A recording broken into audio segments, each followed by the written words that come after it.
There we go. For those who don't make it. So great to see you. Hi, BJ. Hi, Sam. Good to not see you, but great to have you here. We're going to be looking today at what I've called the text analysis toolkit. This is the second of our live daily coach sessions. If you've just joined us, there's been a lot of people registering with us in the last week or so, which is wonderful. You can find, hi Nia, you can find the last live session in the Facebook group, and we do email it out just afterwards. If anybody doesn't have Facebook or whatever else, do let me know, and I can always email you the last one, which is not a problem. But this one is the text analysis toolkit that we're looking at today. And the way it's going to work, I'm going to have a quick chat with you for a minute or so, and then we're going to take a little look at the sort of genesis or origin of text analysis and whatever that means, where it came from. Then we're going to look at a reasonably in-depth process that was established by the founder of text analysis. And then we're going to look at what you definitely should do when you're analyzing the text. Then we'll look at what you shouldn't do. In fact, we're going to do it the other way around. And then we're going to look at a short toolkit by Mike Alfreds that many of you will be familiar with. But you can, it's always good to go over this stuff again. Sorry, I'm just letting people in, which is why I look slightly distracted. Just letting folks in the room as I speak. So hopefully everybody is in now. Good. So I'm going to ask you a question. Hi, everyone. Welcome. I'm going to ask you a quick question straight out, and just feel free to stick your hand in the air and I'll get a couple of answers. But when I say, if we were all doing a production and I was to say to you, right, and it could be TV, it could be theatre, who knows? But if I was to say to you, we're going to spend a week analysing the text, how would that make you feel? I don't care if it's a 1-word answer, a 50-word answer. Well, all right, let's stop at 20. But how would it make you feel if I said, right, we're going to analyse the text, we're going to do text analysis? It's quite overwhelming, a whole week of it, I think. It would feel quite overwhelming. I mean, interesting. Yeah. But you'd think a whole week, oh my God. Yeah, good. All right, excellent. So the idea of sitting there for a week analysing the text sounds pretty creatively uninspiring, possibly, and maybe overwhelming. Just in a block like that, I think that's initially that's how it would feel, I think. Oh yeah. Do you know why, Sarah? What does it make you? I think it's just doing one, or what sounds like one activity. Yes. For a very, very long, for a whole week sounds a lot, and that it would be very difficult to take everything in because it sounds like it's one activity. Does that make sense? Yes, it does. Absolutely. Yeah, it totally does. Yeah. Sue says relieved. Anybody else throw anything in the chat there? Or Stephen, how would it make you feel? Well, partly I think it depends on what is the rehearsal period. For the rehearsal period were 10 days. It's a week and a half, yeah. It might be difficult. Yes. But on the whole, I think it's great to have that much analysis of the text, because we really know what we're about when we do this. Very good, very good. And we're laughing at that idea slightly. We're laughing at that idea of spending a large chunk of the rehearsal process analysing a text. But this happened to a friend of mine recently in a production in the West End. I think they had about a week and a half to go before they opened, and they hadn't really got on their feet. That's a danger. That's a danger, isn't it? And it would make anybody nervous. Yeah, great. Any other answers very quickly? Oh, sorry, go on, Stephen. You're going to have to unmute yourself. Stephen, you'll have to unmute yourself. I muted you because you had some feedback. Sorry. I just did a class last night. Was it last night? No, the night before last. On self-taping, and there was a 1-page script, and we went through everybody in the class, their reaction to each line, including directions in that page. Wow. On how we reacted to it. And I thought that was fabulous. Wow, really? Each and every line? Yeah. And each and every person? Yeah. Gosh, that sounds like an intense process. So that we really knew, what kind of response we had to text. Yeah. Okay, well, if you were to do a whole play in that manner, it might be Yeah. slightly tricky. Yeah. Well, Yeah. well, I mean, but you could do it, but it's the kind of thing that, I mean, basically he was teaching us how we can approach it. So Yeah. we You try on our own. Yeah. now that what that might tap into, I've just muted you again, Stephen, just because again you get feedback. Please don't be offended. What what we're going to discuss in just a moment, we're going to leap into a little PowerPoint. It's going to be very PowerPoint heavy, this, because there's lots of lists of useful things. I promise you they're useful. We're going to be looking in for just a split second at the different times and places that you might be asked to analyze a text and what text analysis even is. But there is kind of corporate or group text analysis, and then there's private or individual. And I suppose what you were talking about there, Stephen, might be a useful exploration of something that you could do at home alone. The danger of text analysis when it is overwhelming, as Sarah mentioned a moment ago, is that it can crush the creative spirit if it's done at the wrong time in the wrong way, or it's imbalanced with actual on your feet exploration. It can be kind of deadly. And I think that's why some people are afraid of it or not that into the idea. Some of you will be the opposite. You might love it if you're anything like me. I find it fascinating. And most of all, I find it useful. Something that I want to say before I leap to the PowerPoint and then make this whole thing clearer is a little phrase that I think is useful. You'll have heard it before. Best prepared wins. Best prepared wins. I'm a massive believer in that. And a reasonably recent convert as somebody who was unbelievably disorganized as a kid.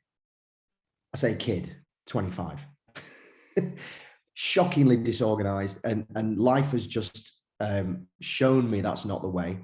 And so I'm a kind of obsessive personally with being prepared so that things become easier later on. Discipline equals freedom. Form, then freedom, all of that. So remember that little phrase, best prepared wins, because that's kind of the thing that underpins the whole point of text analysis. Now I'm going to take you to a little PowerPoint. I'm just going to speak to you as we go. I might pull out and ask you a couple of questions, but I'll probably just keep going through it. And just bear with me if you can while I put this on the screen for you. There you go. So we're looking, oh, we're not looking at Audition Mastery. That was the last one. Well done, Si. Let me find my... let me find the right PowerPoint. Here we go. One moment. Sorry about that, everybody. We could do Audition Mastery again. Let me find it. There we go. That's the one I wanted. Thank you very much. Okay. So we're looking at a text analysis toolkit. So first thing to say is, what is text analysis? Now, this is a quote from me, so take it or leave it, but this is how I would describe it.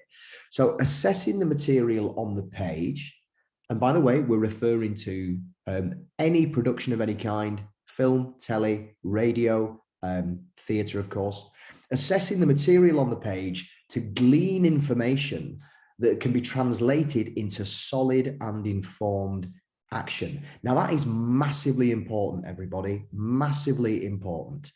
Action. This is all about actual activity. Text analysis is effectively useless if it isn't going to produce relationship.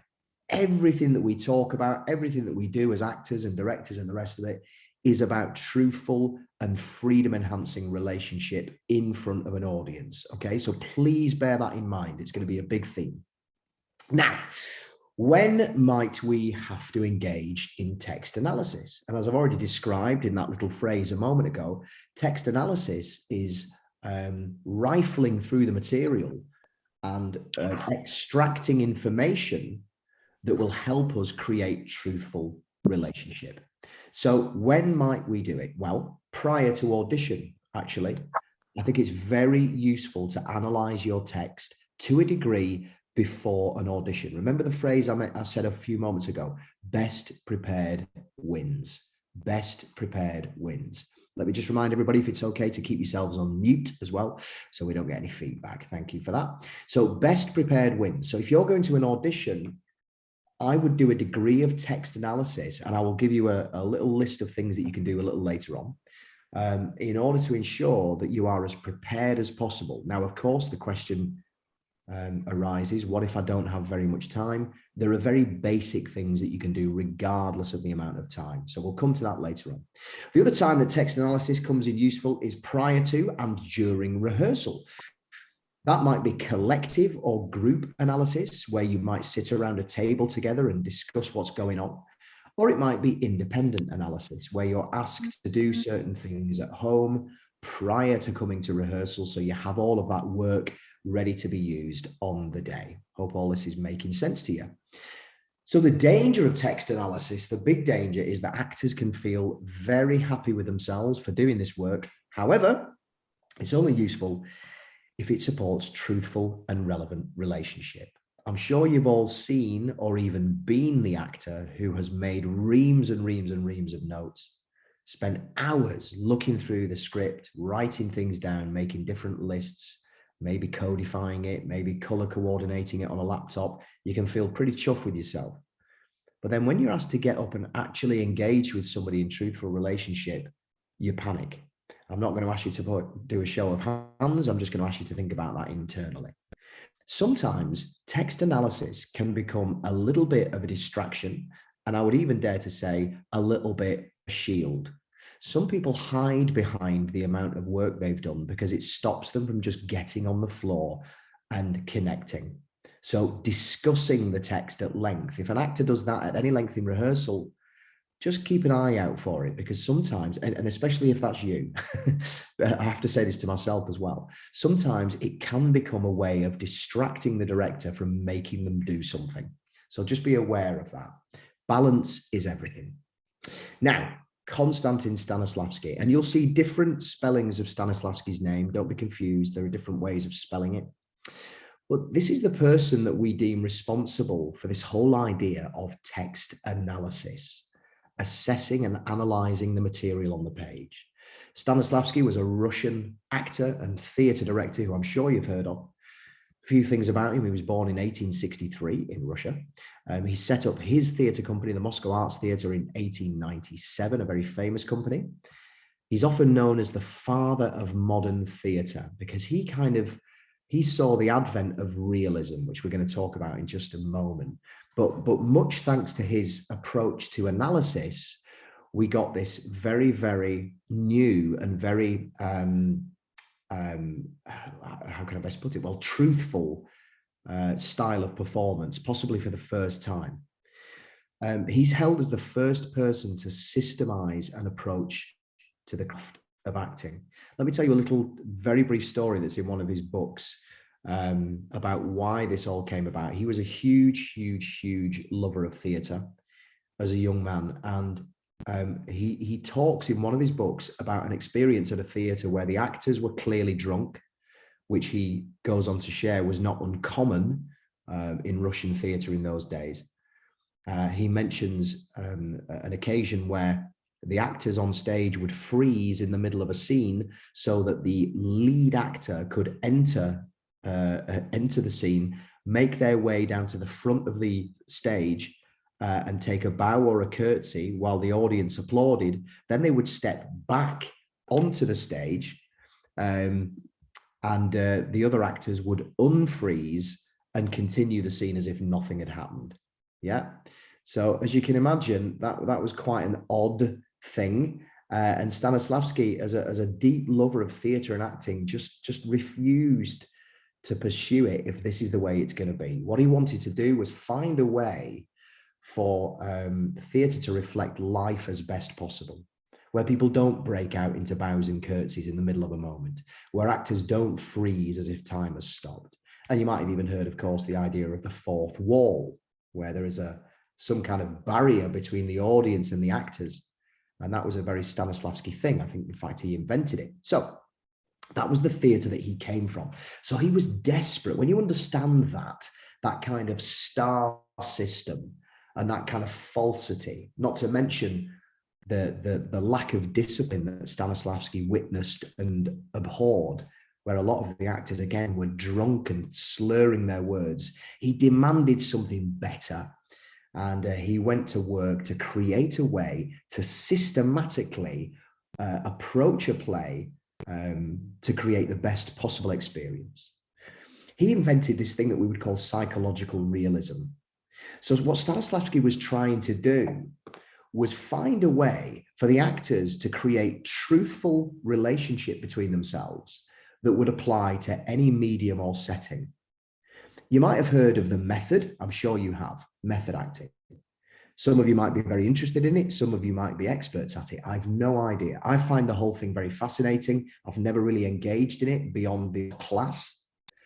And people often say that Stanislavski invented the method. Now, he didn't technically, but the guys who did invent the method were huge fans of Stanislavski and the Moscow Arts Theatre. So it kind of found its genesis in Stanislavski's work. What Stanislavski did very brilliantly was create a way for us to approach a play in rehearsal and, again, systematically, bit by bit, break it down so that we're able, there's my phone pinging, so that we're able to generate truthful relationship quickly and specifically. Okay. And this thing of psychological realism, think about Star Wars, for example, or Jurassic Park. Think about certain cartoons or animated movies that are quite touching. What Stanislavski was trying to do was find a way for the audience to believe in the possibility of this happening, despite where it takes place. Stanislavski ended his career directing Gilbert and Sullivan operettas. Not quite what you'd expect from the father of modern theatre, but it didn't matter what he directed. It was about whether the audience were invited to believe in the possibility of that relationship being true. So that's a great thing for us to remember. Despite what we're involved in as actors, whether we are in a production that is set on the planet Mars, or whether it's a gritty play set in deepest urban London, who knows? There is always a degree of psychological realism and truthful relationship that we're looking for. And Stanislavski really gave us a way in, okay? This is a beautiful phrase from Stanislavski. And this was shared with me years and years ago, and I absolutely fell in love with it. It says everything. Generality is the enemy of art. Generality is the enemy of art. I absolutely love that because it reminds me that whatever we do, whether we're directing, whether we're writing, whether we're building a set, whether we're acting, we want specificity. We want specificity. Whatever we do needs to be specific. There's a lot of reasons for that, not least of all the fact that an audience finds it very difficult to engage in generalities. If you're not playing something specifically, if you're not using a psychological tactic that is definite, specific, the audience will struggle to believe it. We've all seen general wash in a rehearsal, haven't we? We've all seen people shouting for the sake of shouting, laughing for the sake of laughing, trying to show that their character is amused or happy. We don't really buy any of it. We only buy specific tactical play, which results in a kind of emotional response. That's what we buy. So please remember that generality is the enemy of art. It's a wonderful phrase that can underpin a lot that you do. Round the table analysis. So this idea of sitting around a table, which you'll have done probably with directors, whether that's in an amateur theatre or a professional production, sitting around the table and analysing the text together is a huge part of how we do things today. But really, again, that was started by Stanislavski. Directors would rarely invite actors to contribute to the process. Directors would often tell actors where to stand and how to say things, as you can well imagine. In fact, it wasn't that long ago, really, that directors were using little toy figurines on a little version of the set and moving them around like some sort of Subutio, if you know that game. So what Stanislavski did, from around 1904, he began to encourage his actors to bring their own research and thoughts in a bid to create a more collaborative process. And so he shared with them a way of them approaching their text so that they could produce useful information. It all revolves around this 6 fundamental questions. You can write these down if you like, or I can post them in the chat at the end of this. Who is my character? Who is my character? When does this story take place? So when is my character existing? And that can be anything from the time of day or the year that the play is set in. Where does this scene, this play, take place? Why does it take place? And that might be more to do with storytelling. So why is this scene useful? And by the way, everybody, that's a brilliant question to ask yourself whenever you're invited to audition for anything. There is a reason why your character is there. If you think that your one line in Coronation Street is not important, think again. Only things that are important to be shared with the audience are included. So your role, regardless of how small it may feel, is essential to moving the story forward. Please don't forget that. That'll give you a lot of confidence. What is my character doing? Why are they doing what they're doing? What reason? I guess that's to do with objectives. And then again, how do they go about getting what they want? Okay, so these are 6 fundamental questions that Stanislavski stood on. He would call text analysis mining the text, which is a lovely idea, isn't it? This idea of chipping away and trying to find the gold. Now, I love this idea. Stanislavski was a big fan of the first read. So the first time you read a play or a script of any kind, it's like a blind date. If you're anything like me, especially in today's climate where you get like 24 hours or less before you get an audition for something, total nightmare. You read it on the bus, you read it as you're trying to get dressed in the morning. You read it. I've even read scripts in the supermarket queue, which is just terrible. What Stanislavski said is that first read is like a romantic engagement. You know, we might say like a blind date. It's the first time that you get a chance to see and sense what this whole thing is about. It's incredibly important. Stanislavski would talk about preparing the environment, like literally lighting candles, soft lighting, getting a comfortable place to sit, refusing all other activity or distractions so that you can just focus on what this play or film or whatever it is says to you as you read it for the first time. You can see that little phrase, the lure, there. He would talk about the lure, which is a lovely idea. What he's saying is that your instincts are incredibly important. The first time you read the text, your instincts are important. What is it that makes you excited about what your character does or says? What is it that lures you to that character? There will be something.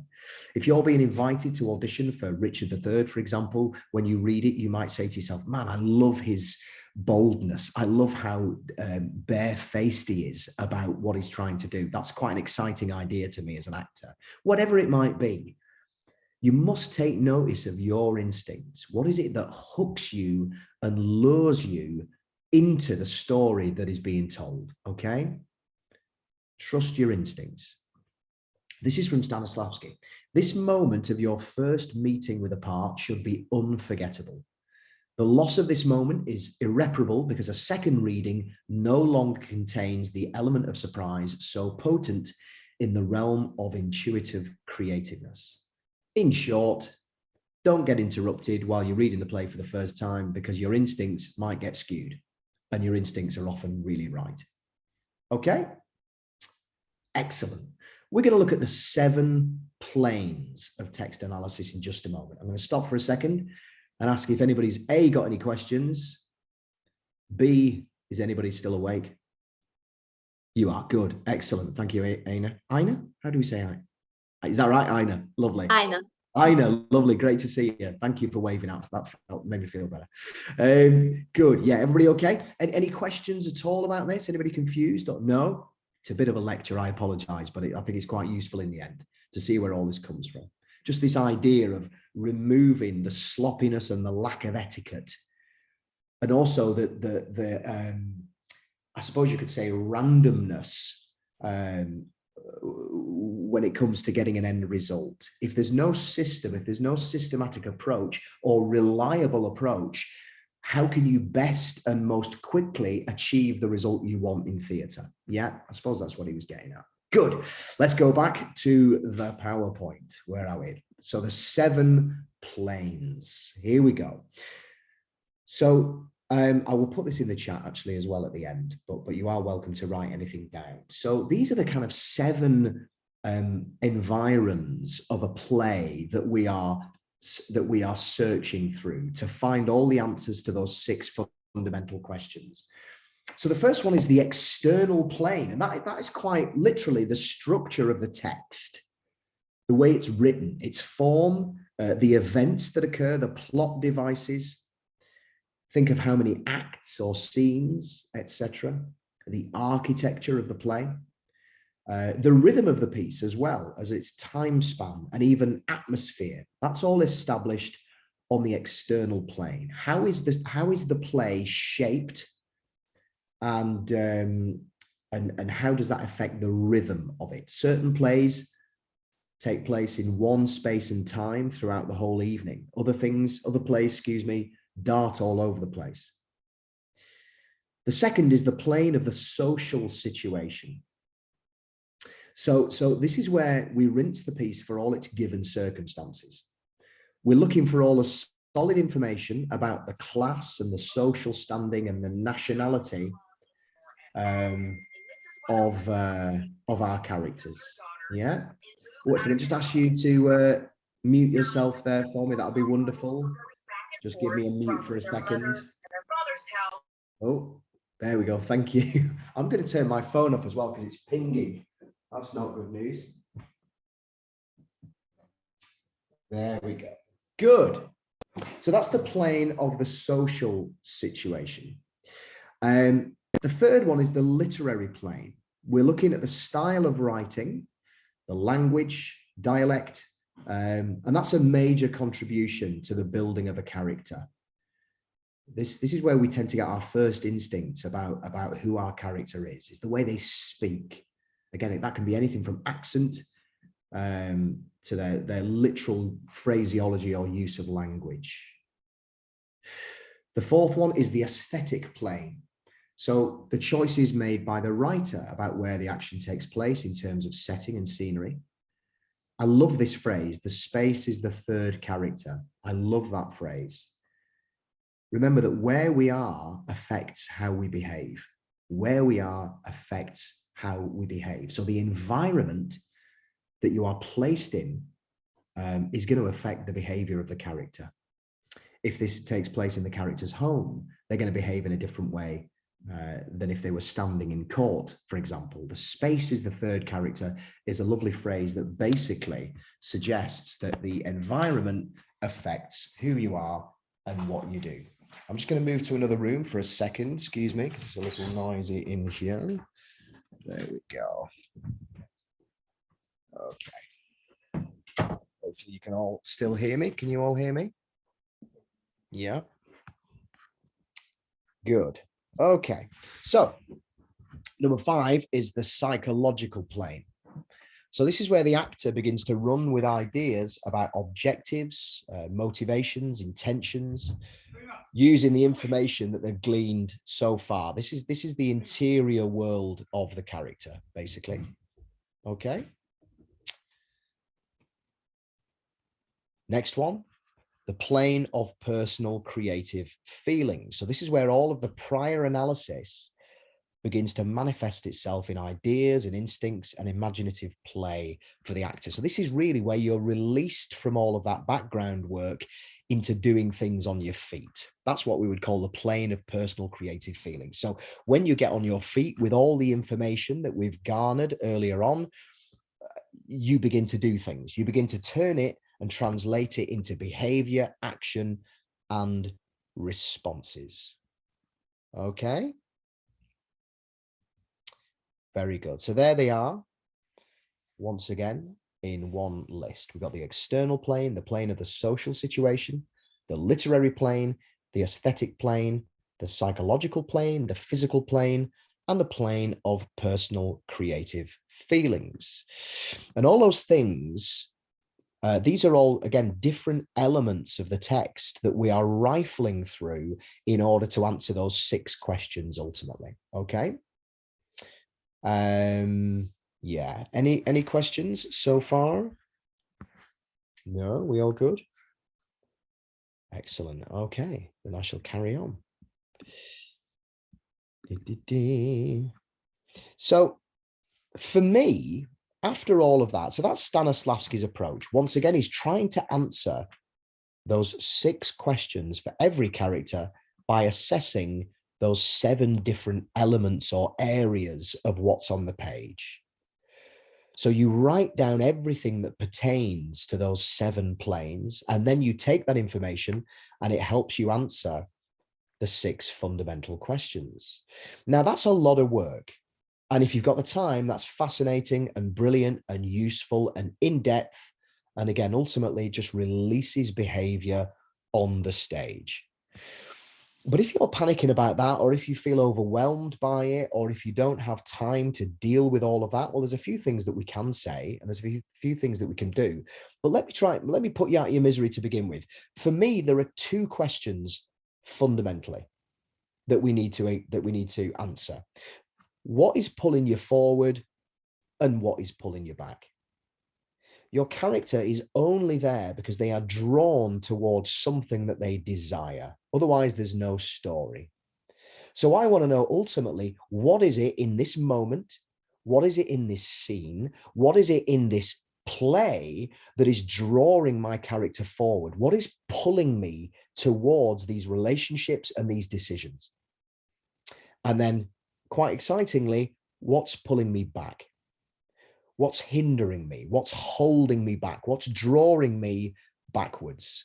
Because when you have that lovely dichotomy between being pulled forward into life and pulled back away from what you want, that's where the drama occurs. I'm sure you would probably all agree with that.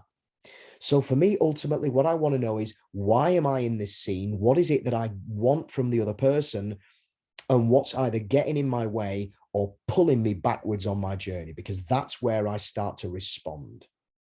Okay? 4 simple things that I think you must do when it comes to analyzing your text, regardless of how much time you have or don't have. And this might be when you've got just a day to prepare for an audition and a handful of sides, or it might be when you begin a play in 4 weeks and you've got all that time before the first day of rehearsal. These are the 4 things that I think you must do if you're overwhelmed by all of that Stanislavski work. You need to read the whole piece. Okay? That's just a given. If you're anything like me, at times you've skipped bits that you're not in, or you've kind of skimmed past episodes that you're not in, or whatever else. It's really deadly. That's a really, really bad idea. And it can be very frustrating to get a whole load of material ahead of an audition, again, particularly. It's very frustrating to get a lot of material with not much time to prepare. But I think you are absolutely better off reading the whole thing once at least, so that you're not put under pressure by the director asking questions that you simply can't answer. It's very embarrassing to be asked your opinion on a plot line that you didn't even know existed.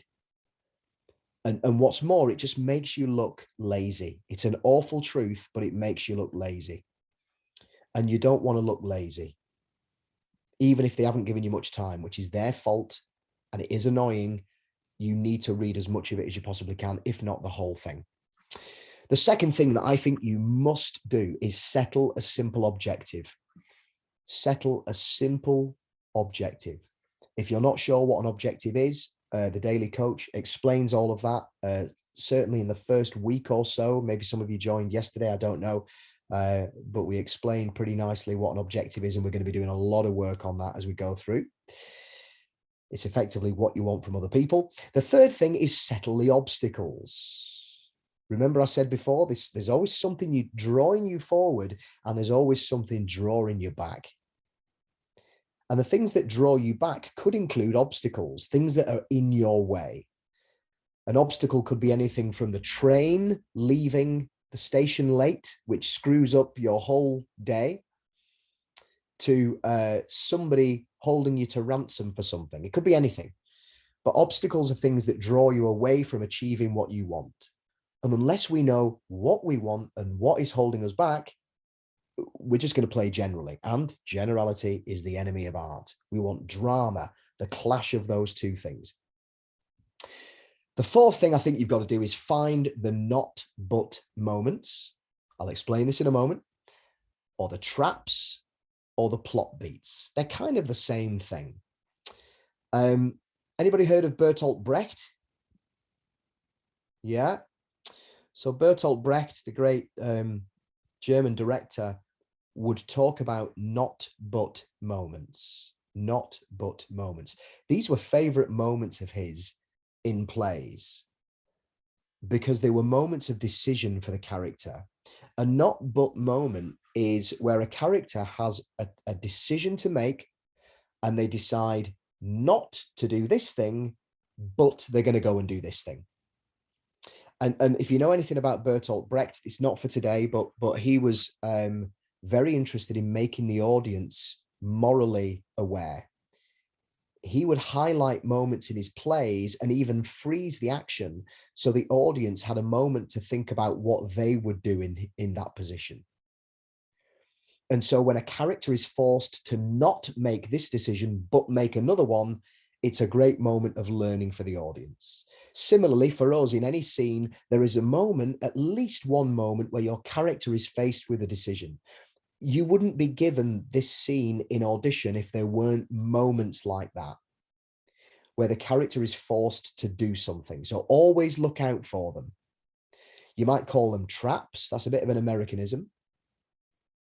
Or some people call them plot beats. Those introductions of new decisions for the character or new challenges. And once again, if you've been given a piece for audition and you can't find or you haven't thought about that, please read it again, because it's unlikely that they're going to have sent you material that doesn't have moments of major change or decision. They want to see you, the actor, dealing with the character's challenges. Okay, so please look out for those. What not to do, in my humble opinion. Here's what not to do, in my opinion. I said it before, don't skip any reading. That's obvious now, isn't it? Because I said what you must do is read the whole play. But don't skip any reading. Do your damnedest, even if you have to stay up half the night, do your damnedest to read all the material at least once. Don't fix any ideas.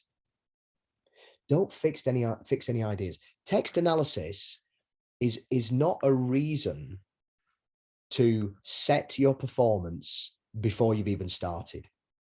On the contrary, it's to initiate ideas. It's to initiate offers. It's to give you it's to give your instincts a kick. So think of text analysis as the preparation for exploration later on. Okay, so please don't make any hard and fast decisions about how you're going to do something based on your analysis at home or even in rehearsal with a group, because you can only discover once you've done all of this and then get on your feet for a while. Okay. Third thing is, don't ignore any instincts. Don't ignore any instincts. We said it before, your instincts are really important. So scribble them down. I do this all the time.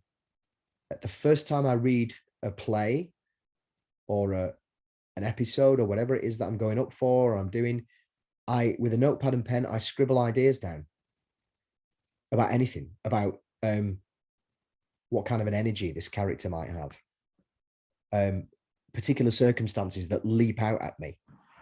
Ex-drug addict, won £1 million on the lottery, is married to a girl called Sue. I don't know, whatever. I just scribble these things down, things that leap out as being important in the character's life. The fourth thing I wouldn't do is too much. Don't do too much. Why are you laughing?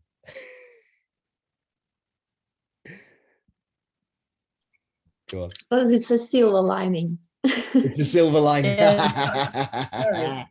I'm laughing because it rings a very loud bell. Oh, good. Really? Go on. Tell me about that. Yeah. Yeah. Don't do too much. These are what not to do. I find very interesting and very important because I'm good about the first one. I don't skip reading. Yeah. I don't fix my ideas. Yeah. But the instinct thing is interesting because I'm wary about following instincts. I'm not always trusting them as well as I might. Right. Right. And the don't do too much really rings quite a loud bell with me because I try to do everything. Yes. And you can't. No. It's a very dangerous area. It's a dangerous area. Because what we want to, it's all about balance for me. What we don't want to do is get in our head too much. Yeah. This has got to translate into physical exploration and action. And so for me, it's about doing enough to just get the brain waves going and to have something solid and reliable to offer. But the more we do, the more control we feel we have. And control is not necessarily very helpful. So I hope that helps. Yeah, no, it does. It does. I think I don't know what about the other people on the group, but I find that it's been observed that, one overthinks. You overthink. Yeah, completely. We call it acting from the head up. Yeah. And it never yields any results. When you do too much analysis, you get overwhelmed with ideas and you're completely inactive. You get shut down. If you do just enough, it just prompts activity. And then you can always do a little bit more as you go. I know, were you relieved at that idea of not doing too much? Yes, it seems simple and yet it's also difficult. What do you mean by that? I mean, in relation to the ideas, there are usually a lot of them, and yet obviously they have to be in line with the text, with the content itself, with all the things you mentioned earlier. And in relation to don't do too much, yes, it just can get all over the place. Overwhelming, too heady. Yeah. I think we're all the same, aren't we? I think we're all the same. Brilliant. Good. Let's move on. We're nearly done here. Thank you as well. We'll have a little chat at the end. So Mike Alfreds. This is a guy that you will hear about all the time here at ICAT. Wonderful director and author. And I've worked with Mike over the years. He gave me my first job and he introduced to me a simple approach to text analysis taken very much from Stanislavski's approach. Mike's kind of watered it down and fiddled around with it and made it a lot simpler, in my opinion. And this is what I do every single time. So, like Stanislavski says, read the play once for the lure. Read the play once for the lure. Always read it through once without worrying about making any lists particularly or anything like that. Just get a feel for the piece. And then you read through the play 4 more times. Some of you here will know this inside out. Forgive me. But if it ain't broke, don't fix it. You read the play 4 more times, answering the following questions. And let me remind you again, every time I say play, I also mean film or TV script or radio or whatever it is. We get a piece of paper and a pen, a notepad, or we can use a device if we like. So having read the play once, just to get the lure on it, we then read through the whole thing again, probably a little bit quicker, but every time our character says something about themselves, we write it on our notepad or on our device. And we go all the way through the play once, only writing down what our character says about ourselves. Then we go through and we write down what our character says about other people. So this is the 3rd reading of the play. We've done 1, then we've done 2, then we've done 3.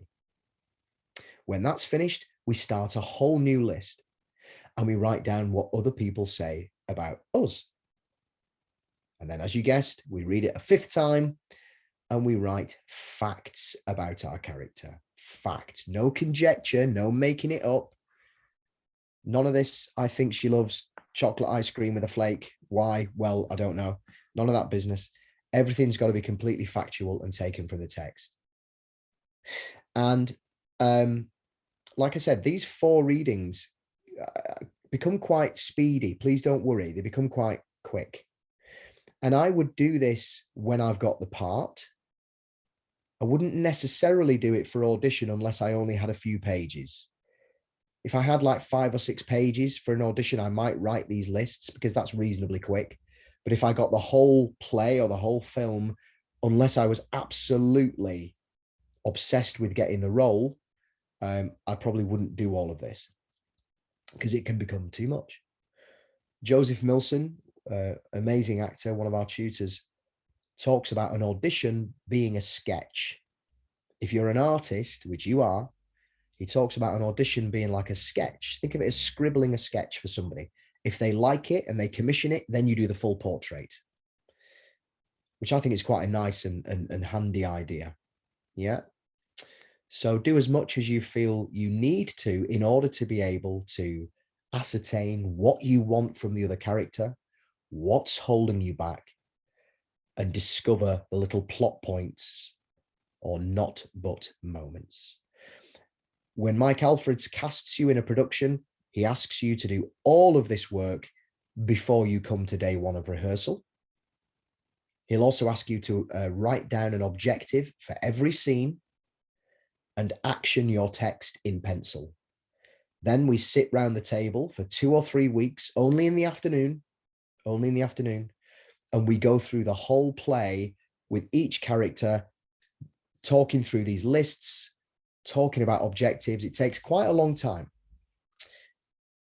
The reason he does it is because he wants us to be so free on stage that we can play afresh every single evening.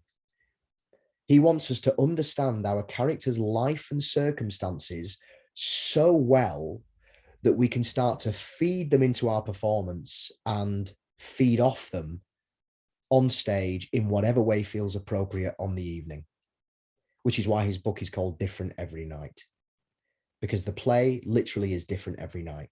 Nothing is blocked, nothing is settled. A nice and handy phrase is being director-proof. Being director-proof. When I write these lists for my character, I feel director-proof. What I mean is, it's not a negative. It means that I can A, bring whatever the director needs to the table because I understand my story and the play so well. Number 2, it means that when the director asks me a question, I can answer with no problem. If a director says, oh, that was an interesting choice, you know, what he means is that was crap. Where did that come from? I can say, well, actually on page 72, I say this to her. So all my choices are justified. I'm director-proof.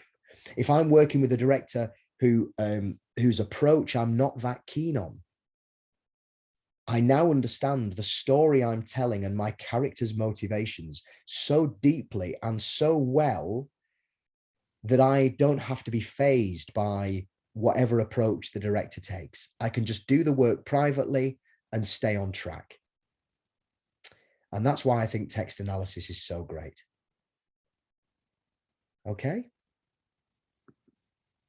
Lovely. That's a lot of information. A lot of information. Thank you for listening so patiently. I'm just going to put those 7 planes in the chat for you. Would you like the 6 questions as well? Anybody? You would. All right. Give me just a second. Sorry, gang. Multitasking. Pretty rubbish. Here we go. 6 fundamental questions. Here's another interesting thing when it comes to text analysis as well. I didn't talk about the physical plane. Oh, no, I think I did. Give me just a moment. I went, oh, I'm sorry. Maybe I skipped it. Yeah, that's right. Sorry. The physical plane. Yeah. So this is where you start making choices about your physical performance. So it might be where, if you're interested in Laban, anybody ever heard of Laban? It's a brilliant approach. It's a movement approach for developing characterization. So the physical plane is where we start taking the information and generating physical responses to it. So that might be selecting Laban efforts to change the way we move and our energy levels. It might be to do with accents that we adopt. It might be vocal qualities. It might be any physical idiosyncrasies. If our character has a particular physical deformity, for example, or anything like that. So that's the physical plane where the information starts to manifest itself in our physical life. Think of Andy Serkis reading Lord of the Rings and then playing Gollum and getting on all fours. That's when he hit the physical plane. Yeah, sorry about that. Forgive me. Do apologize. And thank you for pointing that out. Simon, when you come to like rehearse the whole thing, yeah, having done all that work, do you just kind of like, would you just say that you just throw it all away and just allow that to come through you in the rehearsals? That's a really good question. Yeah, totally. It's all about prompting freedom. So yeah, you can't carry all that stuff in your head. You'll go crazy. Remember I said at the beginning, best prepared wins. Yeah. When you've done all of that work, even if you don't hold all of it in your head at any one time, which you won't be able to, the very act of writing down these things helps you absorb it. It's kind of in there somewhere. If you know anything about Mike Alfred's approach, you'll know that what we then do is take these circumstances that we find in our lists and we dwell on one of them at a time as we play the scene through. So if the list, what my character says about myself, if part of that list is, for example, oh, I hate myself, I'm such a failure. If my character says that about themselves and I have reason to believe that they mean it, then I can take that line and I can dwell on that during the run of a scene, and that will affect my behavior. Do you get what I mean? And once we call that a point of concentration. Once I've done that, it will be there in the background. I've absorbed it into my performance. Next time I run the scene, I might take a completely different circumstance that I've written down. For example, in the list of facts, it might be that my character is 80 years old. And if I dwell on that as a point of concentration during my run of a scene, that will then initiate behavior in me, physical and otherwise, which will then be layered into the performance. So we do all of that work, let it go, but then take them one bit at a time, the most interesting bits. Does that help? Yeah. I think you can only have one or two things in your head. See you, Yvonne. Take care. Take care. Thank you. I think you can only have one or two things in your head at any one time. The rest of it is kind of in your body. Do you know how and we were talking about this in a touch-based session with the actor base a couple of weeks ago. All of this stuff becomes like lines. You know, when you know your lines very well and you're not thinking about them until they need to be spoken. It's like that with all of this information, isn't it? You're not thinking about it non-stop, just like you're not thinking about your lines non-stop. But when it's required, it just seems to bubble up because you've absorbed it in some way. Yeah. Hopefully that makes sense. Any other questions? That was a very, very wordy, very, very lecture-y session. Forgive me, but it's the academic area, isn't it? We've got a few minutes left. If anybody's got any questions about any element of that or anything else, if I can't help, I can't help. But yeah, go on, Ina. Yes, Simon, you mentioned about knowing the whole plot. Yeah. However, let's talk about the auditions when we're being given only one page. Yeah. Etc. Any advice? Because I'm usually lost because I always want and feel like I want to know the whole story. Brilliant. No problem at all. No problem. Thank you, every people who've got to go now. Thank you so much. Lovely to see you. See you next time. Yeah, it's a killer, isn't it? let me say something really obvious, first of all, or very basic, not obvious. Try to lose the frustration. Try to actively let go of the frustration, because that will hold you up. I've let my auditions suffer because I've been frustrated, and I've carried it into the audition, and they read it, they can see it, they can feel it. So what you've got to do is accept that you've got what you've got to start with. That's the first thing, which is not what you want to hear, but that's the first thing.